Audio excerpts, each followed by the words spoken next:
Aujourd'hui, je vais vous parler du widget text et également d'un objet qui s'appelle string_var.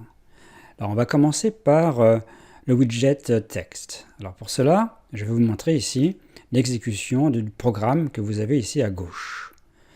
Alors, la zone de texte, elle est en bas. Alors, comment on s'aperçoit qu'elle est bien en bas? Où est-ce qu'elle a été déclarée? On regarde, c'est le dernier widget qui a été déclaré, donc c'est ce que j'ai appelé TE. Alors TE, vous voyez la syntaxe, c'est texte, et dedans on met la fenêtre, le nom de la fenêtre dans laquelle on met cette zone de texte, puis la largeur et la hauteur.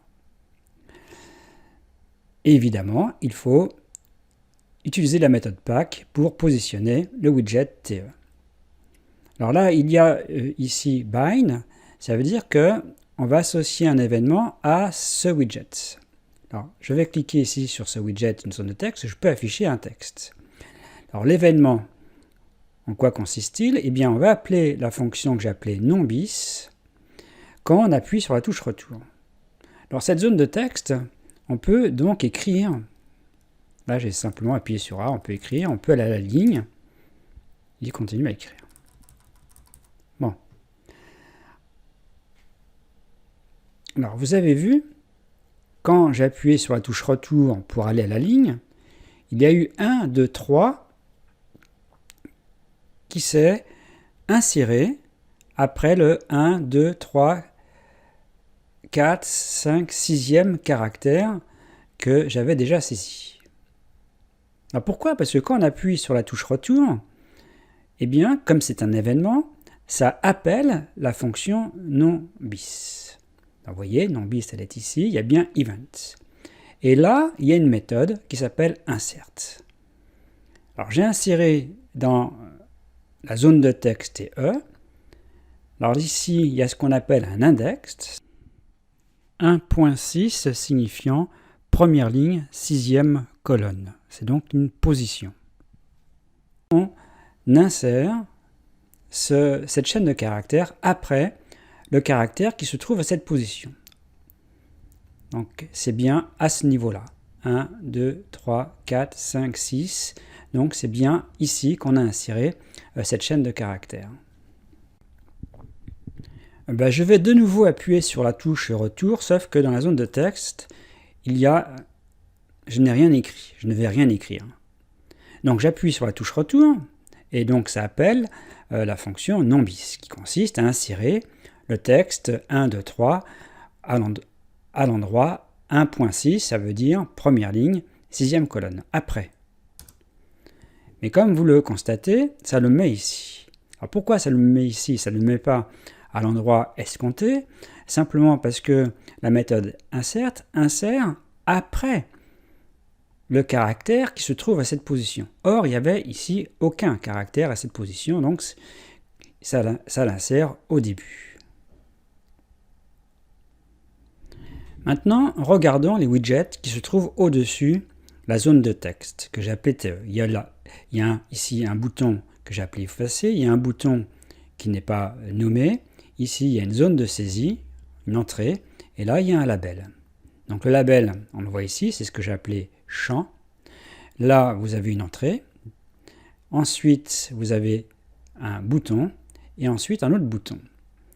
Alors, ce que je vais faire en premier, c'est afficher, donc saisir un texte dans l'entrée. Alors déjà, première chose, je n'ai appuyé uniquement que sur AZERTY, je n'ai pas appuyé sur aucune autre touche. Et on voit que dans ce cas-là, le bouton qui est ici, eh bien, on voit marqué également en même temps AZERTY. Alors expliquons déjà pourquoi cela se produit. Alors cela se produit parce que le premier bouton, c'est le bouton qui se trouve à la ligne 30, c'est BU. Donc la fenêtre F, et là j'ai mis texte variable. Alors vous savez qu'on pouvait mettre texte, d'ailleurs c'est ce que j'ai fait ici pour l'autre bouton BUT où j'ai mis le texte effacé. Là c'est texte variable, ça veut dire qu'en fait qu'on peut changer le texte. Et au départ, le texte variable, donc ça c'est un mot-clé, c'est CHA. Et CHA, c'est un string var. Alors un string var, c'est pas tout à fait un string. C'est un objet qui est différent, même si ça ressemble au niveau de la gestion.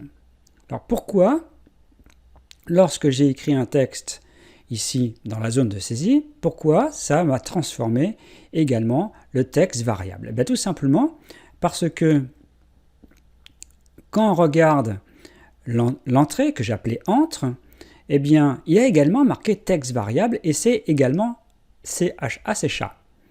Donc vous voyez, c'est texte variable chat et là c'est texte variable chat. Donc à partir du moment où j'ai changé ici, j'ai mis quelque chose sur l'entrée, et bien automatiquement ça va également me changer texte variable ici. Donc c'est pour ça qu'on voit AZERTY en même temps apparaître. Alors, cette entrée ici, où j'ai déjà marqué AZERTY, eh bien cette entrée est liée à un événement. Alors comment on voit, à quel endroit on le voit? On le voit ici à la ligne 28. Alors, l'événement consiste simplement à appeler la fonction non quand on appuie sur la touche retour. Alors, on va regarder ce qui se passe ici quand j'appuie sur la touche retour. Donc, voilà, je vais le faire. Et on voit donc dans la zone de texte apparaître AZERTY. Donc, j'ai appelé la fonction ici, la fonction qui est la fonction non, qu'on avait déjà vue dans une autre vidéo. Alors, regardons cette fonction non.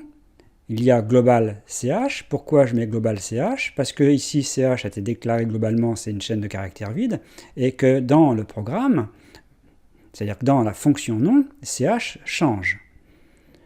On prend le contenu ancien, on lui ajoute quelque chose, et on lui rajoute ici un char du retour. Et ça, c'est le nouveau contenu de ch. Alors, regardez que chat.get, ça récupère la valeur qui a été saisie justement dans l'entrée. Tandis que la dernière fois qu'on avait fait les entrées dans une autre vidéo, on avait mis entre.get. Alors j'ai pas besoin ici de mettre entre.get, je mets chat.get parce qu'en fait ici il y a marqué texte variable. Le fait d'avoir rajouté ça, je récupère ce qui a été saisi par chat.get, j'aurais pu faire entre.get. Alors maintenant la ligne 8. Entre.delete 0n, ça va m'effacer tout ce qui avait été saisi dans la zone de saisie. Donc en fait, ça va me remettre, après, quand on exécute la ligne 8, ça me remet le curseur à la position initiale. Maintenant, commentons les lignes 9 et 10, puisque celle-là concerne la zone de texte. Donc la zone de texte ici, le t.delete, puis après vous avez deux choses, deux arguments. Et bien là, cette méthode-là consiste à effacer le contenu qui se trouve dans la zone de texte, en fait, du départ jusqu'à la fin. En fait, ici, la ligne 9, ça efface tout ce qu'il y a sur la zone de texte. Le bouton effacer ici, donc le bouton effacer, il est déclaré